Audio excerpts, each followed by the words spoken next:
maybe you find, as I do, that the aggregates is a teaching that gives more the more I immerse myself, the more I learn, and the more I practice and observe.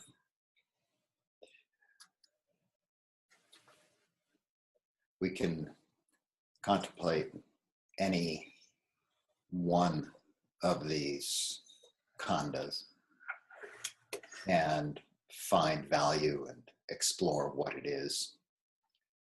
And it can be a basis for our meditations. So let's say just observing the impermanence of the perception aggregate, just observing the impermanence of feeling, just observing, let's say, the stress inherent in constantly changing feeling, pleasant and unpleasant, and the way it pulls the mind,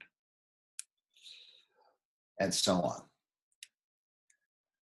However, as we begin to fill out the picture, we can begin to see how they work together and get, I hope, a strong feeling sense, a body sense, a heart sense of how the coming to birth of the self and how the crunching drives and hungers and fears get activated and then continue in a self-activation pattern that becomes the basis for, so much suffering, for actually all suffering.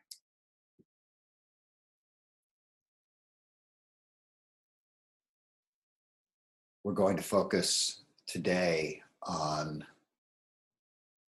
the khanda Sankhara, constructions, the constructing process, that which is constructed. In fact, the language gets pretty funny here because, for example, there's a citation in the discourses. It constructs the constructed. That's why it's called constructions, and it's like that. It's this built thing, and it's this building process. And so process and result, like all of these aggregates, you can look as closely as you want. And the closer you get, you're not closer because there's nothing there. And that's really helpful to see. So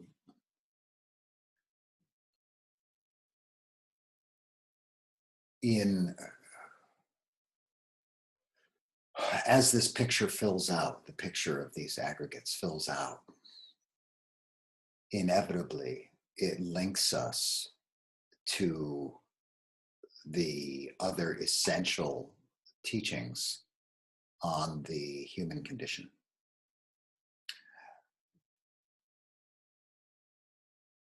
Because we're not trying to create a map for philosophical purposes or trying to describe a scientific actuality, but our purpose is firmly grounded in understanding suffering and the ending of suffering. So it's a liberative purpose. It's not trying to fabricate a scientific system. We're invited to look at the effects of these things through this schema, through this lens of the five clinging aggregates. And one of the teachings that comes up that I find compelling and very useful is that when we talk about the khandas, the clinging aggregates. We're talking about something that arises with the flooding of the body mind, which is to say, this system of the material form being immersed in an environment that is constantly flooding it with sensations that are experienced as pleasant and unpleasant and neutral. So it's like we're in this radiation in all these dimensions of sound and sight and body sense and so on. This constant flooding and pleasant and unpleasant, and the pulling and the movement towards and away from things. And that within that moving sea of experience, there is a coalescing of this of this really overwhelming sensorium gathered into objects so that this organism can function. The brain, the body mind, the perceptual systems forming colors and features and objects so that there's some sense, some workability in what is this just vast input. And so there's a constant, if you will, vibration of the system in the environment. And the vibration is rattling into these specifics. So we can see people, we can see trees, we can see specific foods so the organism can survive. It evolved to perceive so that it could survive, and it perceives others so it could survive and could begin to orient towards the pleasure of others, the pleasure of sweets and soft things and so on. And over the course of a lifetime, and if you care to, many lifetimes, there are patterns that emerge from all of these encounters and the responses of the organism to these encounters. So there's not just a passive blob of sensitivity receiving the radiation in all these dimensions of sight and sound and so on. It's actually a system that is activated and that is in the environment, engaging the environment. And this includes, by the way, totally the environment of other humans. There's no distinction here. There's just the environment. It's everything. And so there's this arising, if you care to think of other people and you want to give them some special status, there's the co-arising, but it's all just arising, all of it. And out of that, there's the motivation and the engagement with the world. And all of those motivations, all of those engagements, all of those contacts then take on, you might say, a macro set of forms, sort of like perception is the local immediate response to the contact with a given set of features of this sensible radiation of features in sound, features in sight, and so on. The other person, the bush, the colors, the doors, the windows. But now there's the forming of the clustering of responses over time that relate to how one engages with it. So there's the movement coming from the volition of this body mind. And technically speaking, volition is on the mental side of nama rupa, and that those volitional movements, those volitional encounters, in fact, set up their own set of patterns. If you want to think of it in terms of those patterns being stored as neural networks and hormonal tendencies and stuff like that, you can make it physical. Again, that's a choice that you have. I find it helpful myself because I actually am inspired by what I learn about the human brain and its complexity and how it works. It's interesting to me, but you don't have to. But figure that there's these patterns, and that these patterns are themselves now a constantly changing, emerging construct. You're beginning to see where I'm going here, I think. And that the constructs themselves now are vibrating with all of the perceptions and all of the feelings and so on. And we're beginning to see the vibrating up of a durable world. So not only is there the sanyam anicham, the impermanence of perceptions, or the vedanam anicham, the impermanence of all of these pleasant and unpleasant feelings, but through these patterns, we begin to get this sankharam anicham, this constantly forming and reforming set of constructs. And in this, we find this vast set of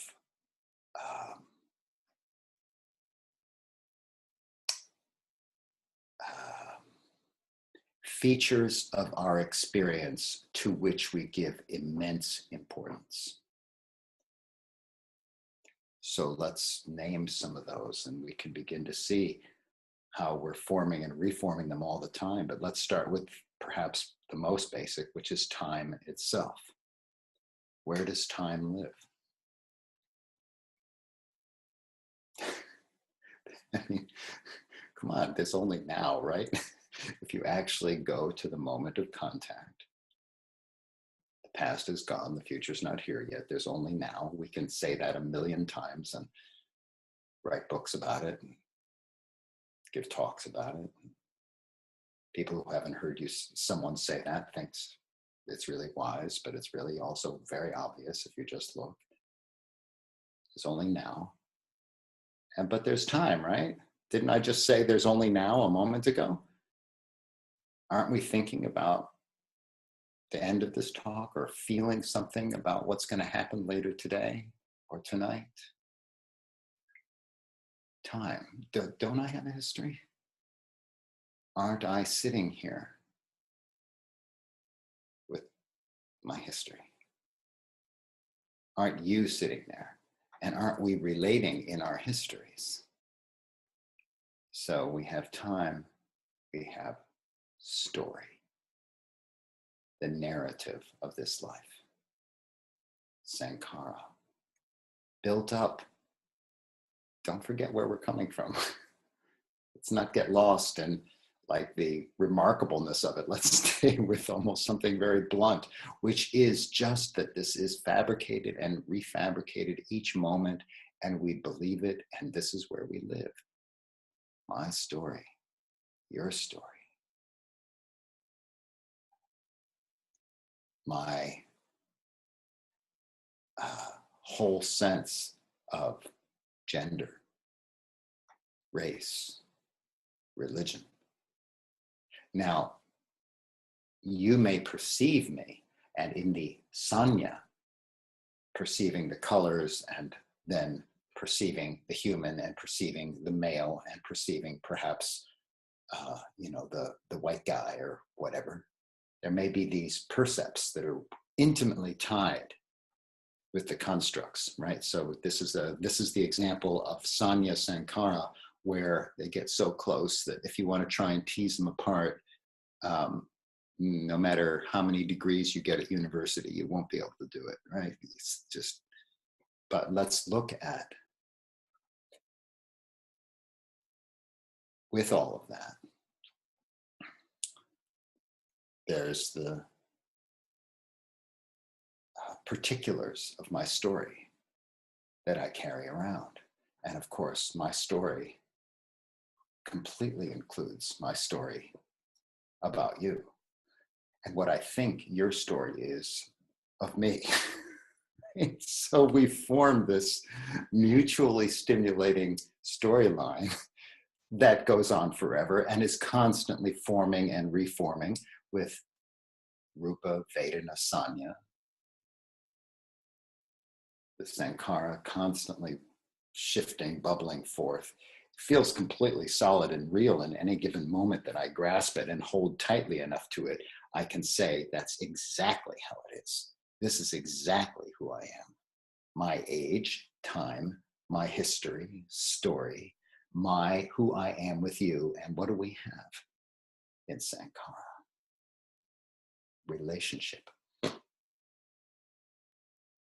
Relationship. There's me and you, or us, we. Now that doesn't mean basic relatedness. Basic relatedness is just a fact of this. As soon as there's any aggregation of the flux,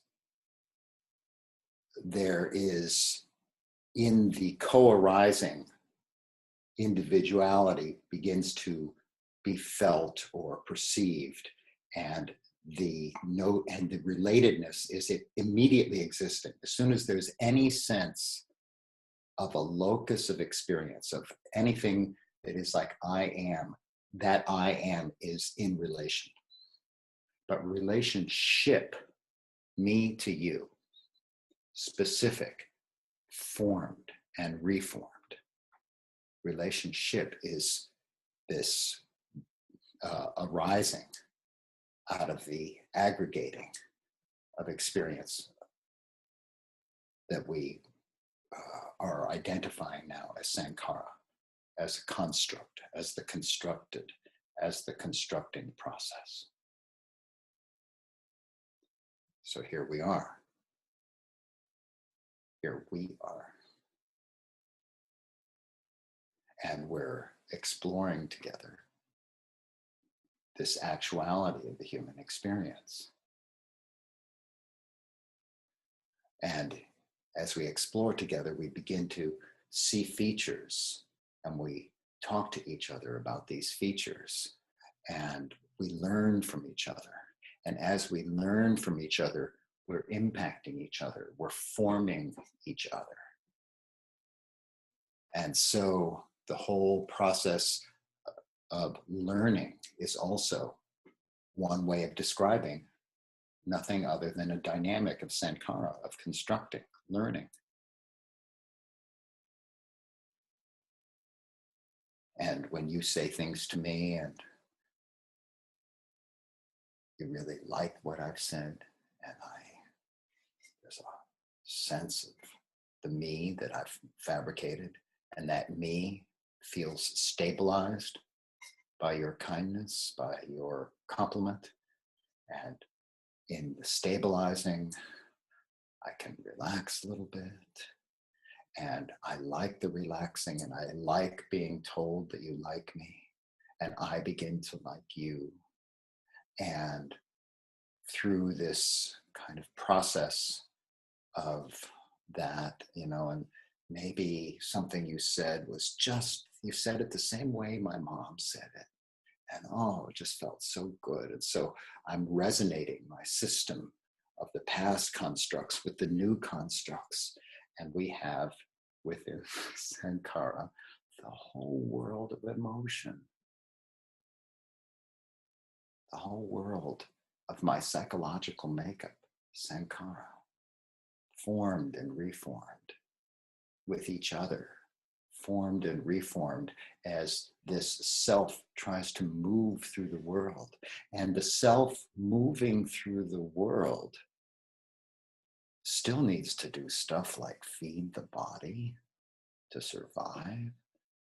The self moving through the world and wanting pleasures doesn't just have the raw felt experience, the Vedana, of pleasure, and it comes up and it's just random. No, I begin to want certain pleasures and I build up, and I have my culture is represented in my pleasures. And my culture also helps me know what's bad and wrong, whether it's a certain color of people or a certain political thing or a certain religious thing. And I begin to have this incredibly complex library, an archive of preferences, Sankhara. And my preferences motivate me, and I want to get more of the pleasures, more of the safety, and I need to do things to do that. I find myself not only alone in the forest gathering nuts and berries, but I also find myself working with others, because that's what the most efficient way that the whole aggregate system of humanity has found to obtain pleasures and to find safety. They do it together. That's how they evolved. That's built into the structure of the organism. And so my whole profession and money and all the legal systems built up around money, Sankhara, the vibrating up moment by moment of all of these contacts into the experience of, this is my job, this is my work, this is my value. And perhaps the link between myself and my value and my work, I'm only valuable if I do good work, or I'm particularly valuable because my work is so special, and all this kind of thing. Sankhara. Fabrications. And fabrications that are coming up, let's get back down. Let's make sure we stay linked to the basis here. It gets back down to each moment of contact. Vedana, this rupa, this form, is the basis for the contact. Vedana, through all the sense doors and so on. And the contact rising and vanishing, and the crystallizing of perceptions, qualities, objects, and so on. Vibrating this archive, this and motivating movement and action, and get the feel of that motivation, of that action, the actual volition, the mind beginning to form and want and avoid, and the most essential piece of an intentionality, like, that looks good, I want that. Oh, that's disgusting, or she's hateful, or the feel the volitional piece, and how that volitional piece is like sculpting the mud of Sankhara. It's sculpting it. It doesn't, it's so that the tumbling forward of these sculpted forms is the kind of the basis for a sense of ongoing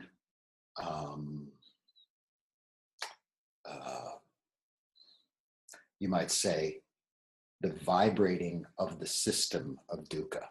We're forming it, we're crafting it with each moment of greed and hatred. We craft the body mind. We craft the mind towards further wanting, further aversion. And the patterns that are set through these volitional formations, volitional constructions, are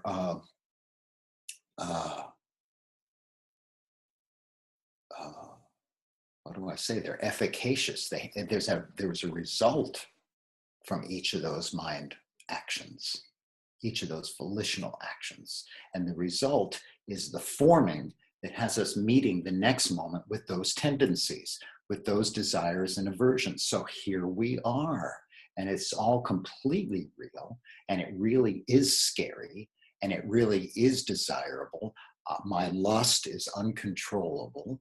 My hatred is knows no bounds. My sense of the importance of myself, well, come on, what could be more important?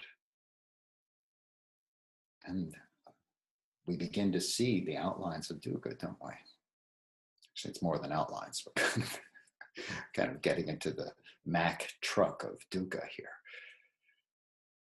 So it's a very clever thing. I think it's actually brilliant. This is why I love immersing myself in this.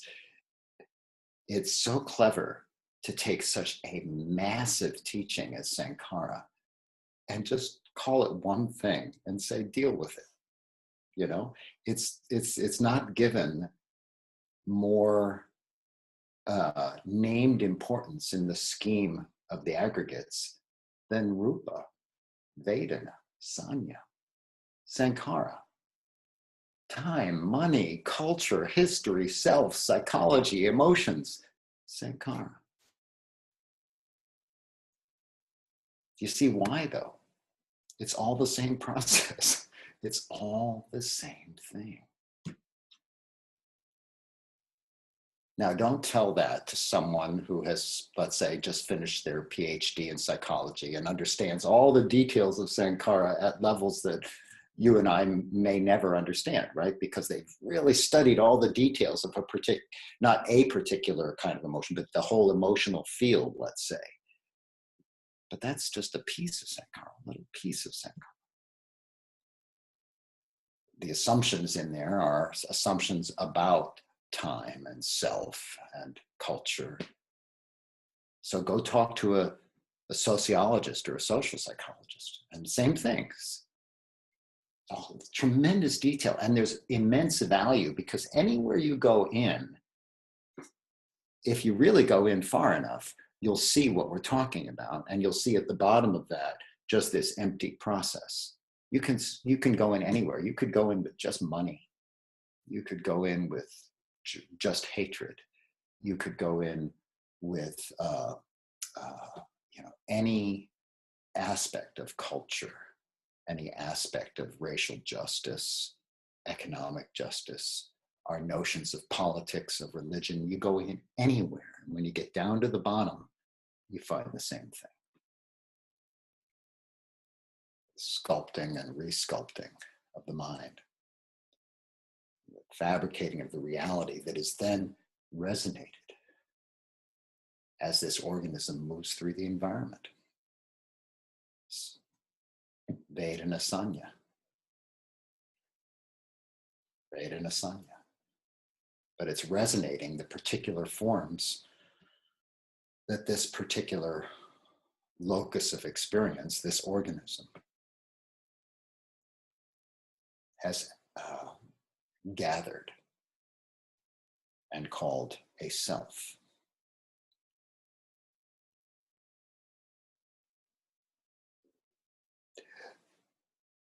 This is the flooding, the asava,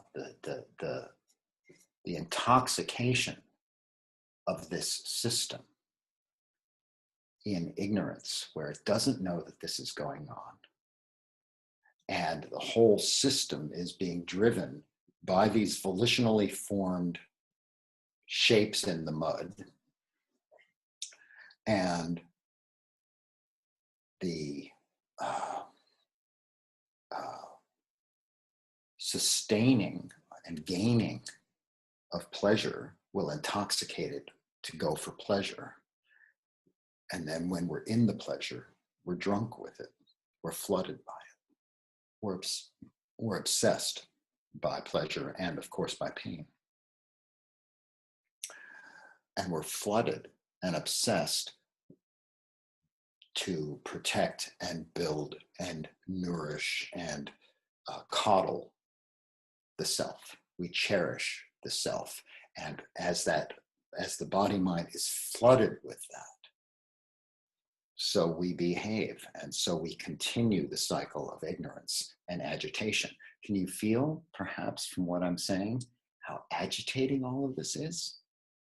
You know, it's like constantly being vibrated in the world, and these forms it's like selflessly, rattling and shaking up and behaving in ways that, of course, it naturally believes I'm in control. There's an I in control doing this stuff in my culture for my money, for my pleasure, for myself, for my value, with other people in these relationships that I value so much. All the fabrications of my enemies, of my family, of my allies, of my co-workers on this construct of the work I'm doing, and the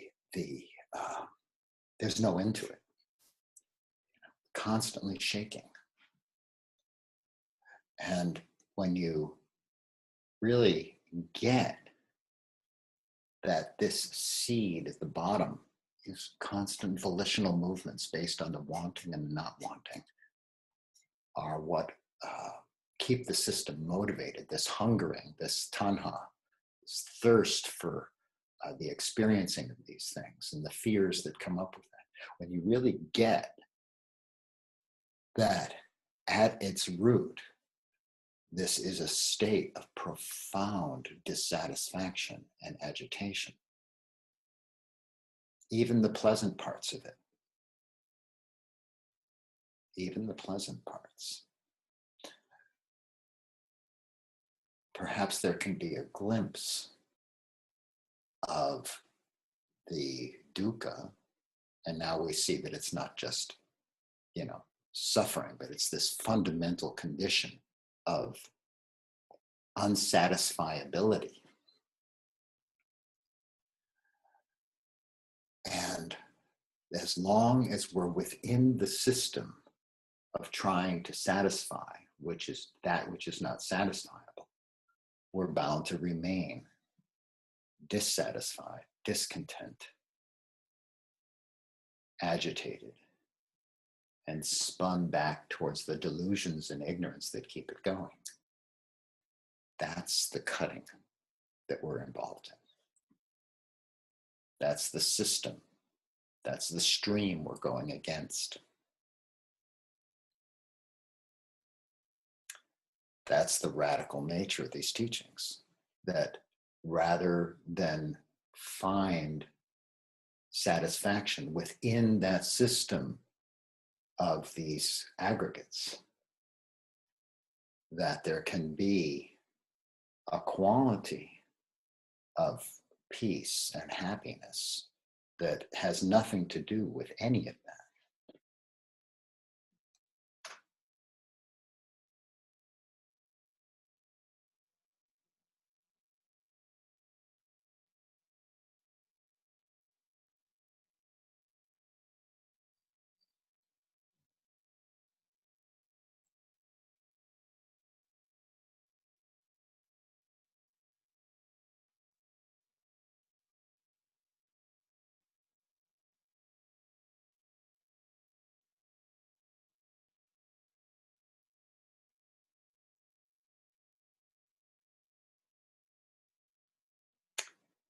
So this is a good time for us to explore in practice Sankhara, the khanda, the aggregate of constructing formations, volitional formations, fabrications.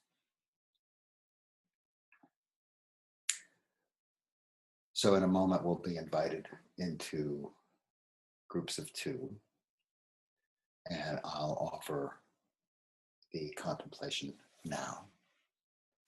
And we'll meet together 20 minutes after the contemplation is offered. That will be approximately the hour, or about 5 minutes after the hour, somewhere around there.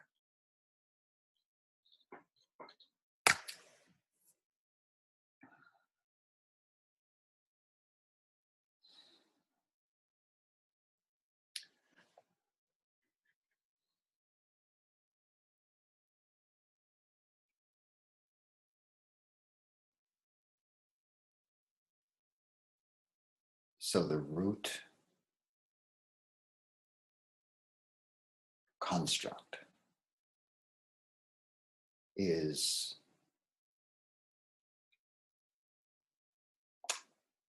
the self, I, me. And that construct, that form out of the clay of the mind, formed by experiences, by the volitional actions.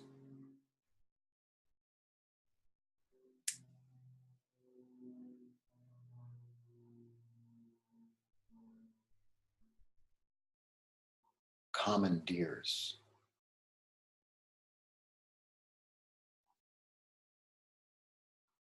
sensation, commandeers feelings of the pleasant become that which is pleasant for me, and I must get more. I must avoid the unpleasant. The pleasant and the unpleasant of the sensations of the entire world, and most powerfully, the moment by moment contact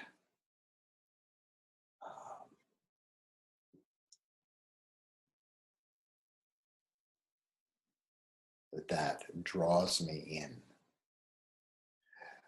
So the drawing in through the eye, through the nose, the tongue, and so on, but the drawing in through the mind,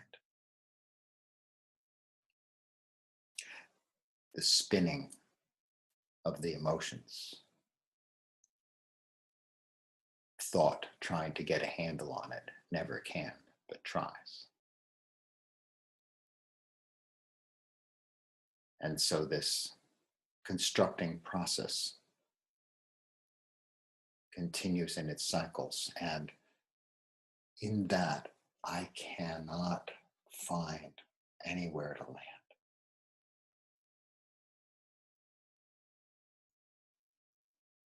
I seek somewhere to land.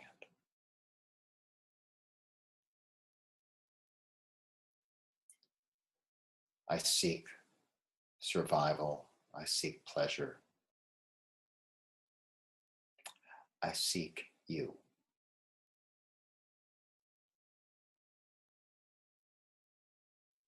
This sense of me takes its basis, takes its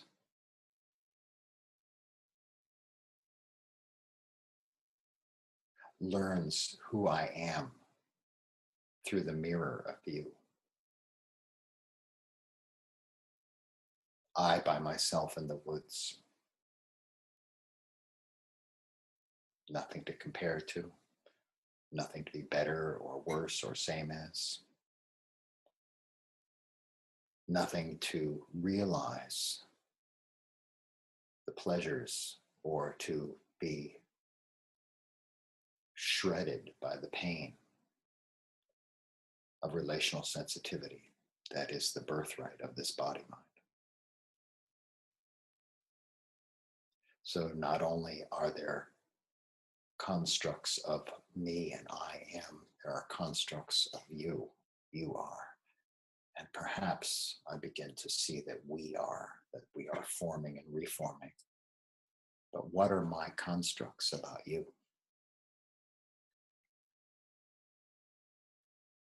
Where is their imprisonment and where is their freedom?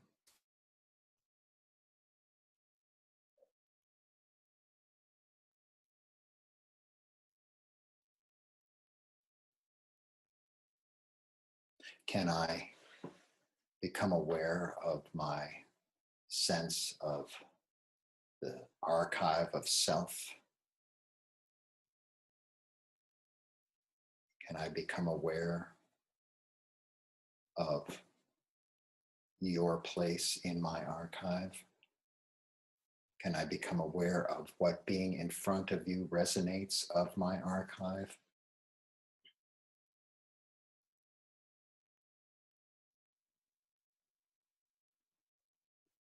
Can I be aware of the wishes and the movements that form and reform with each moment that we are together? Can you show me Sankhara?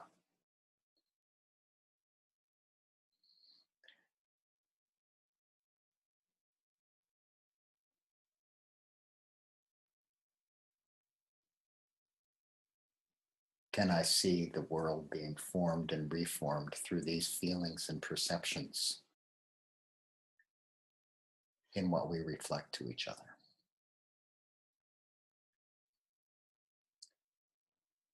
Liking, not liking, judging. My view of your cultural, physiological, emotional particulars. What I think you think of me. How far in do you want to go to this forming process that's arising and vanishing in each moment of relational contact?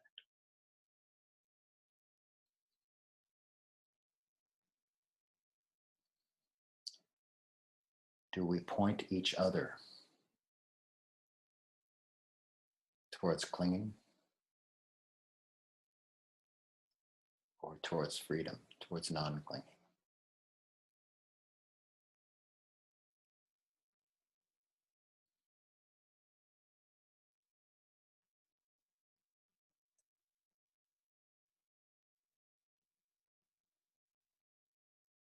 So at 5 minutes after the hour, we will come back together.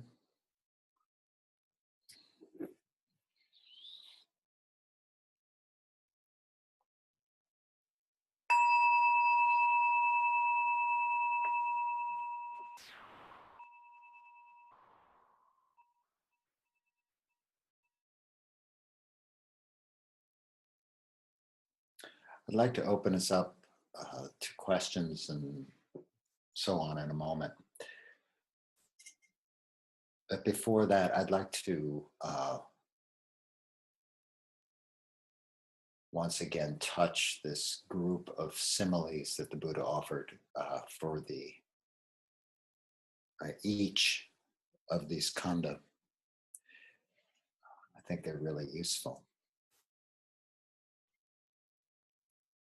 And again, the touching of whether these similes fit with your experience is only really done as the mind gets quiet. So maybe even as I speak these things, you can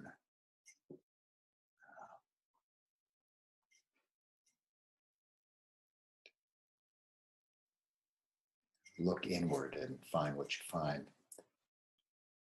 You might recall we spoke of rupa or form, and the simile was a lump of foam. So you might check with your body right now.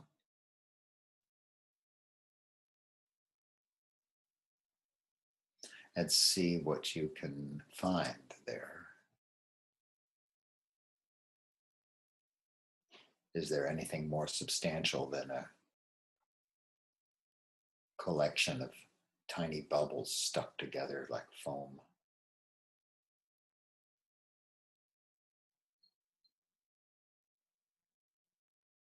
The actual experience of solidity or of liquidity, of heat, movement.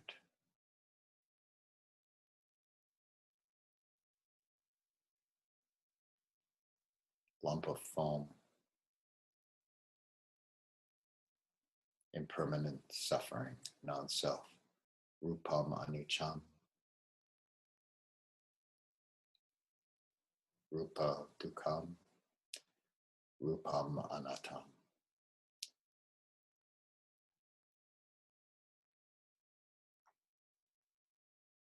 Suffering, impermanent, not self, lump of foam.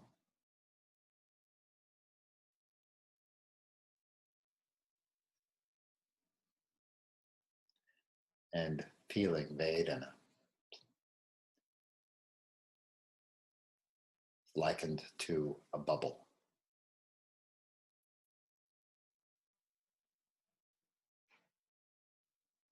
Here and then gone. Can you hold on to a bubble?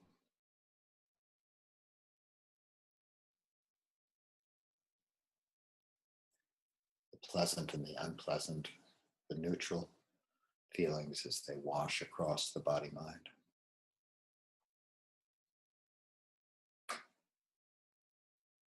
Is there anything there more than bubble?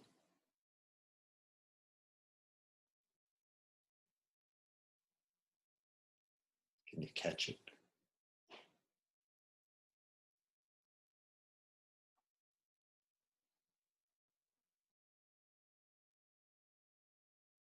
Vedana. Anicam, Vedanam, Anicam. Feeling impermanent. Vedana, Dukkha. Unsatisfactory. At essence.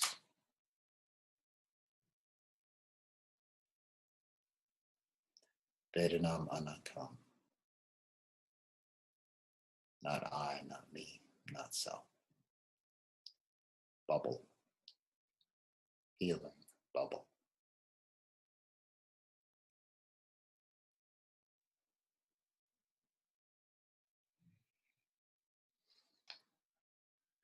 And perception. A mirage. Is there anything more substantial than a mirage in these colors and forms and these objects? The appearance of the object out of the miasma.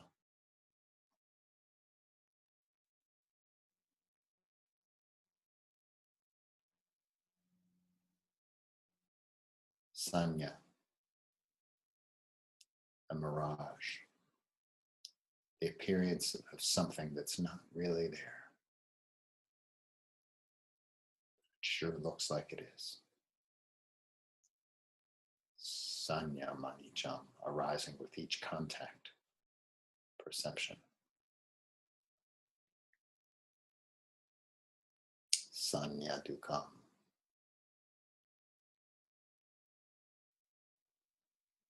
Not possible that it could be a source of lasting satisfaction. Not possible. A mirage. Sanya dukkam. Sanyam anatam. Perceptions not self. Just arising and vanishing out of your control.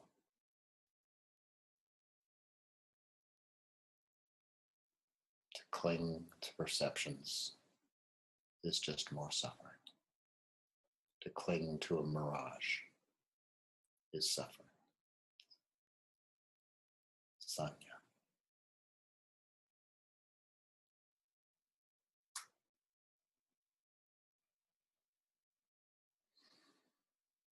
Sankhara. A pithless tree, a banana tree, layer after layer after layer. Always hoping to get down to something real, to a core. But it's a tree without a core.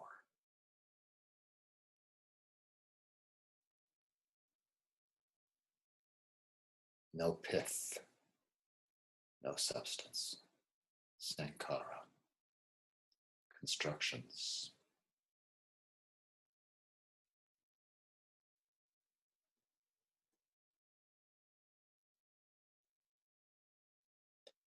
Sankhara. Anicca.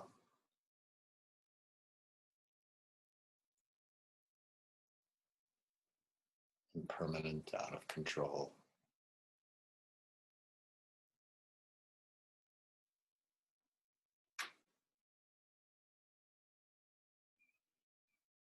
Sankhara dukkam.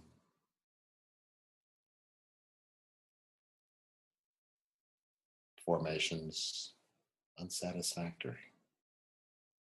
not capable of providing lasting satisfaction, nothing but layer after layer and nothing in the middle.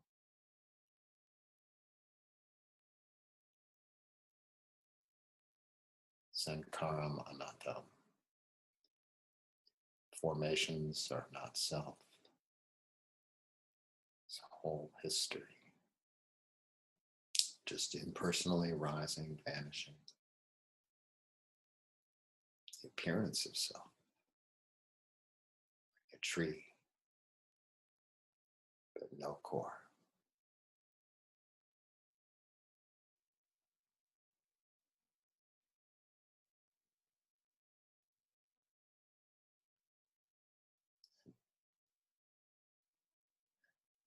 And vijnana, consciousness, a magic show.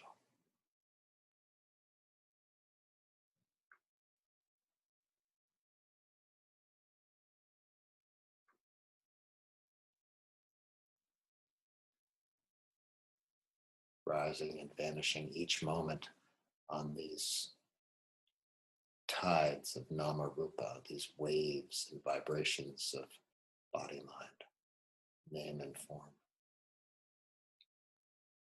Just a magic show.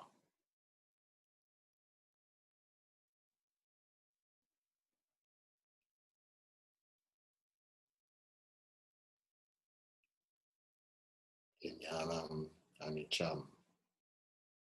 Consciousness is impermanent, insubstantial. Vijnana dukkam. Unsatisfactory. No lasting satisfaction possible in what is changing and out of control. Can't rely on it, can't lean on it. Vijnanam anatam. Consciousness is not self. It's a magic show.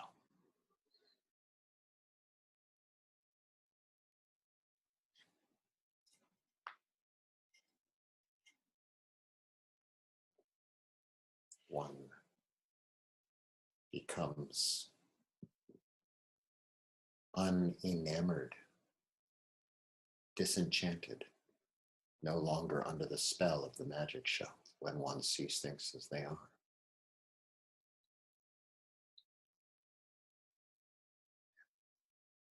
Freed from the spell, from the enchantment, one becomes dispassionate, balanced.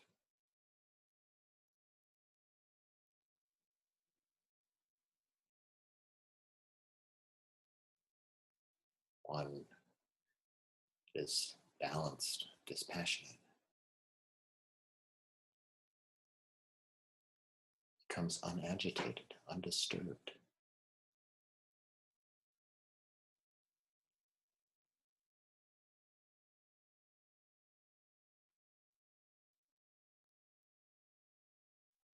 And she is liberated.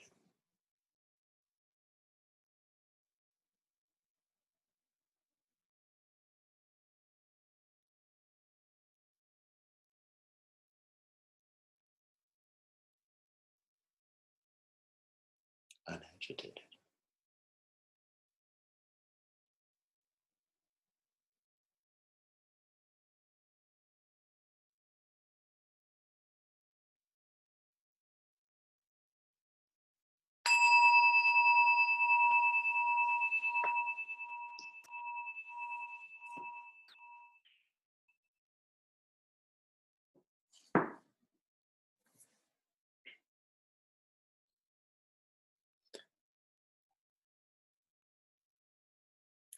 So we can close our session with some time for questions and then investigating what's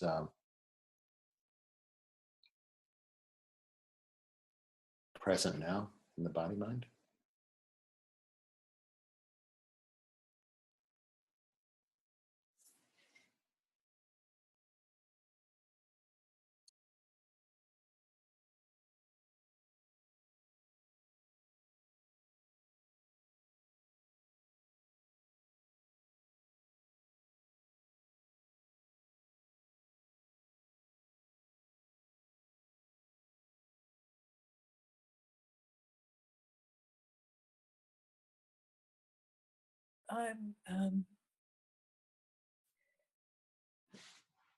I'm with this sense that it's impossible for there to be no construction.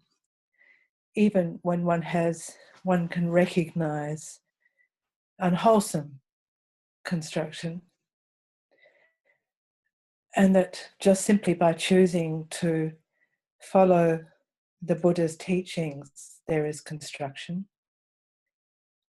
And so I found myself just being drawn back to the Eightfold Path because I am choosing these teachings, and that it really is just simply about how can I, as much as I possibly can, keep my constructions wholesome. And the times when I feel I can do that, and this in itself is a construction, is when one is in the don't know mind, and there is this kind of spaciousness and innocent heart that just simply is free to cultivate compassion and altruism and peace. But it is all a construction. It's yeah, okay. Thanks. Yeah, that's a wonderful observation. And you might recall when I was speaking earlier, I spoke about the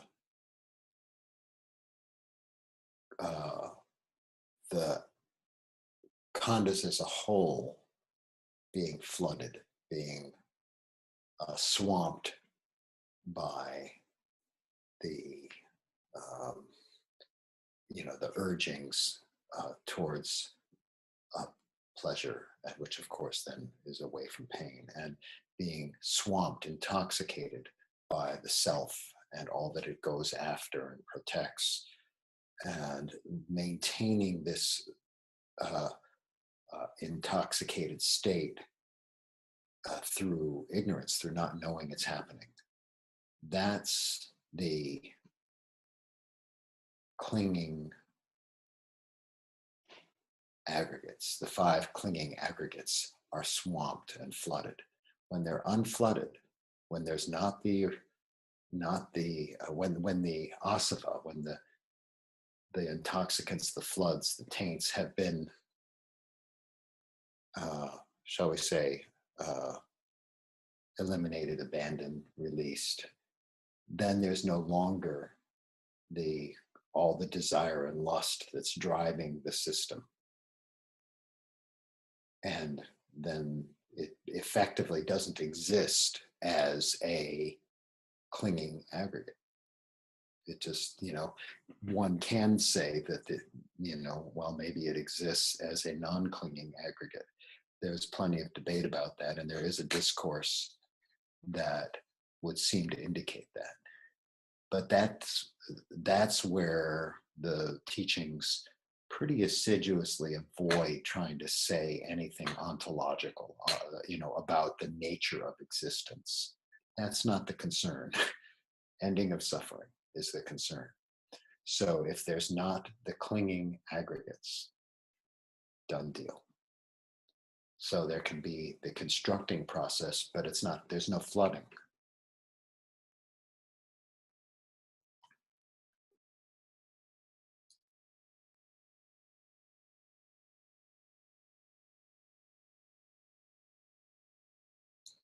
Sounds pretty easy and straightforward, huh?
I try to speak, but I'm not sure because it has happened in the past that for some reason when the group is meeting, I break. Do I break now?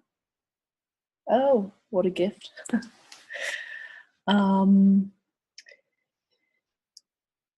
What I observed now in the silent meditation and the guided meditation,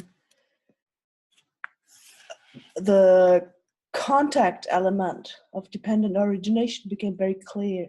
And with it, the element of the co-arising of ear consciousness and you know, the contact and the ear consciousness, that it's two things, but it's co-arising. But before that, it's like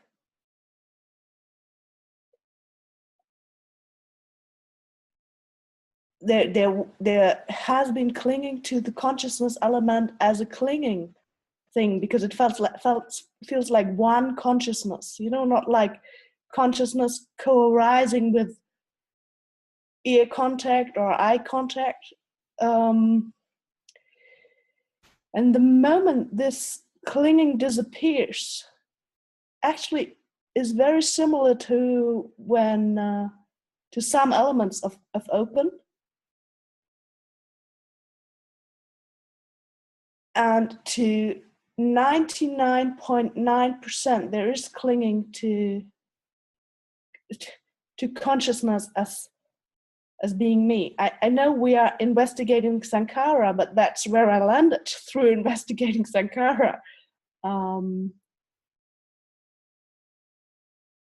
So I found that interesting. And the moment when there's just this consciousness just arising with the contact, there is a sort of a destabilization, which is the same kind of destabilization that happens with the guideline open. Just wanted to share that.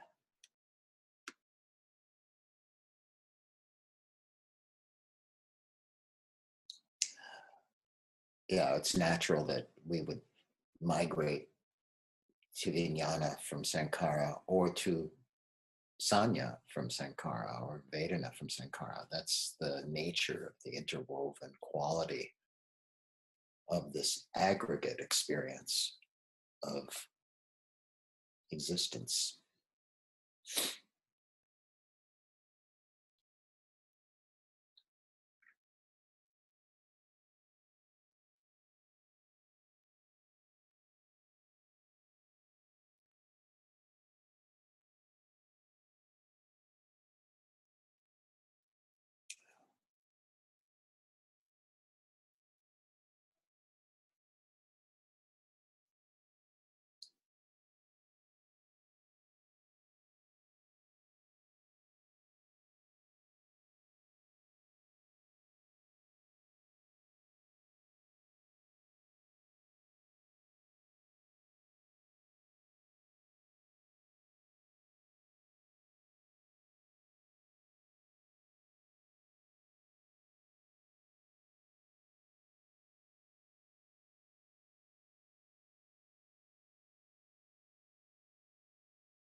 I am noticing when we're given the opportunity to pause and sort of look deeply at these aggregates and practice just the nature of that process, for me, invites freedom and non-clinging. And I just had that awareness non-clinging, freedom, lack of tension, all of those indicators are together.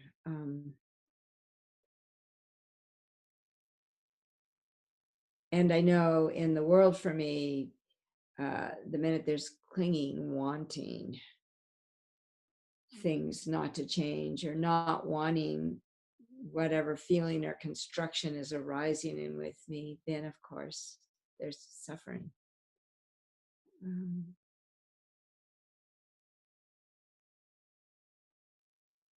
And with non-clinging, it's pretty easy just to stay in silent and not really feel any need to use language, because then you land back in construction again when you do that. So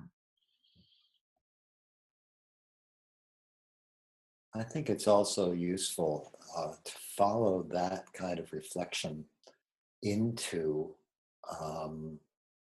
so what happens then when I get physically hungry, or what happens when someone walks in the room? What happens when I witness some injustice? Like, in other words, how does the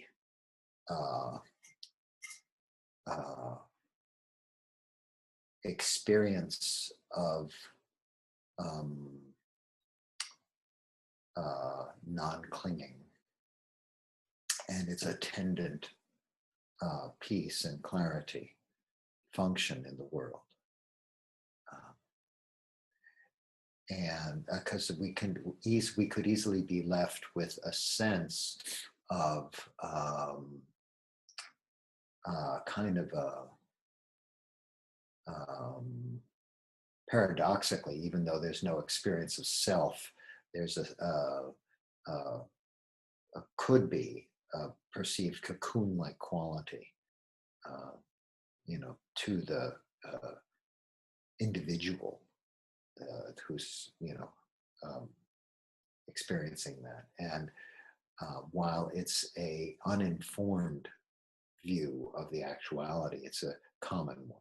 In fact, so common that it became the basis for later schools of Buddhism and the criticism of early Buddhism as limited, even selfish. Hinayana, the lesser path, the smaller path. When in fact the heart, the mind, the nama-rupa, freed from clinging, is exquisitely intimate with everything. That's the nature of it. And being intimate with everything, there is the absolute natural experience, just as one is touched by light and sound and objects and so on. One is touched by the perceptions of the experience of suffering of others. One is touched by the horrific results of all of these constructing processes of race and gender and money and politics and religion. And one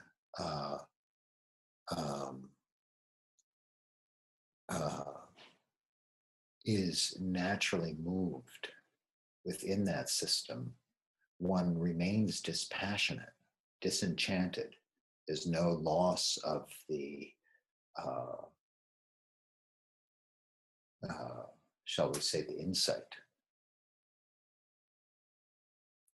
But there is action that flows from it, just as a leaf flows down the stream. It's part of, it's part of being an intimate part of the world. And action that's not tied to self-satisfaction. One can imagine is quite something. The kind of clarity, wisdom, wise choices, not wisdom as an abstract thing, wise function.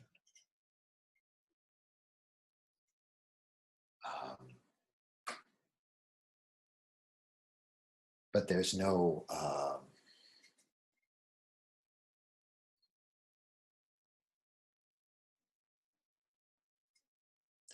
moral imperative that drives the action. It's more like the forces of heat and cold creating the movement of the winds, and one becomes the wind. Now, as one myself who is not just wind, but is this rather lumpy thing functioning in the world, I may have my windy moments, but then I also have all of my, self-constructed moments where I make choices, and sometimes those choices may be based in kindness, and sometimes they're based in selfishness. Sometimes they cause more harm than good, and sometimes more good than harm. And so this sila, this morality, is a kind of a place of safety for that. And the extension of that morality with intelligence, with understanding of the world, is what makes it, effective and workable in all kinds of situations. So there's, you might say, gradations of skillfulness in sila, in morality. But all of them are aimed at, harmonious living. And harmonious living, then, of course, for us mere mortals, also brings gladness and calm to the body mind. So these kinds of insights that we're talking about have an opportunity to arise, because as long as this aggregate system is stirred up in selfishness, hatred, immoral action is basically, necessarily arises out of selfishness, and it is therefore intrinsically tense and fearful and desirous, and therefore intrinsically ignorant and lost and suffering, right? So immorality is suffering. It hurts. Now, you may not know it at the time. There are all kinds of people we could point to, politicians and, all kinds of people who are doing things that are grossly selfish and immoral. And they may not really notice how much suffering it causes, but at this level of the mind calming down, one begins to know the nature of suffering, and one begins to incline towards release. But for the workability of our path, we can see the importance of sila. We can see the importance of dana, of giving, because it draws us outside of the self-cherishing system. It's an action that requires, actually, in some sense, a giving up of oneself for that moment at the center. It softens the whole constructing, clinging process, interrupts clinging volitionally. And of course, we now know that volitionally, that means that future moments are reformed. So that's why dana and sila are placed first in the path before all this wisdom stuff.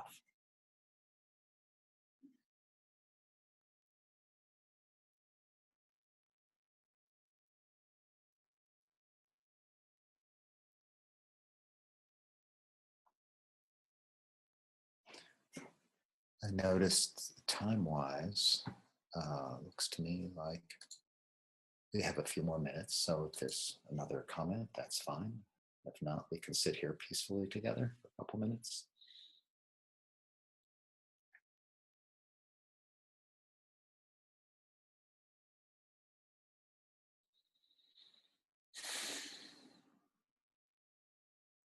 something that I notice in the diet practice.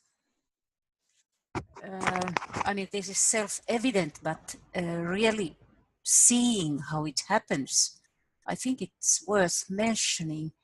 There's also this process of my mind making a construction, and then I want to, relationally, I want to move my construction to the other's brain exactly the same way it's in my head. Uh-huh. And you know, I could see it happening in the diet. Wow. You know, that's the basis of the political, religious arguments, everything. You know, so much suffering with that. Your construction had not only that we all have our constructions, but also that I want your construction to be the same as mine.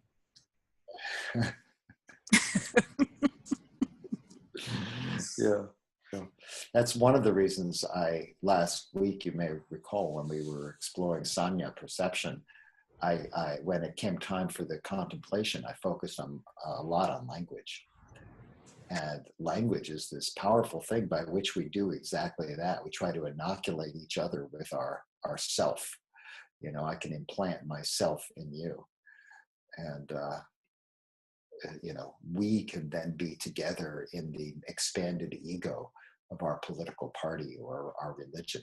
And together we can find safety, and we can be right, and we can have the pleasure of power and, you know, and so on.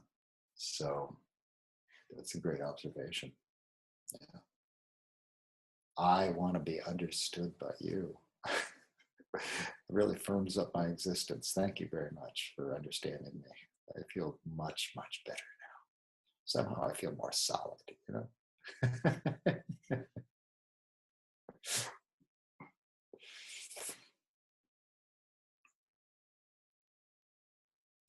I think that's a great place to end. So I hope that you have a week of questioning solidity, and finding, rather than fear, finding some enticement of dispassion and peace in there. What happiness might that be? And you know, the further we get into these teachings, the more we see the ubiquity of dukkha, of suffering, in these constructing processes in ourselves and all these beings around us. It's really unthinkable, the amount of suffering in this world. Unthinkable. So may all beings who are experiencing suffering come to find some peace.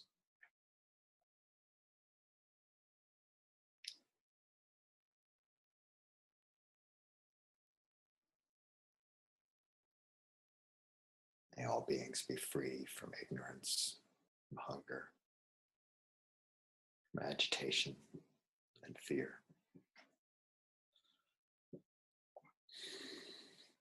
May all beings, without exception, wake up, see clearly, and be free.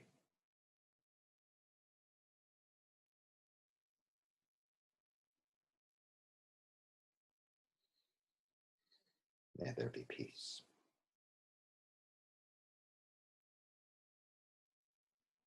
May there be peace.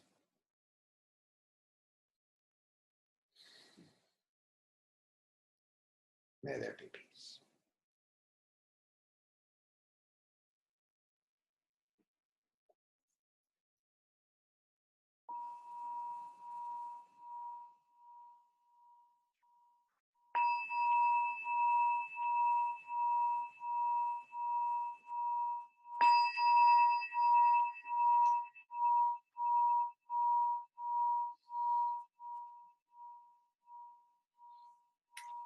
Thank you very much, friends.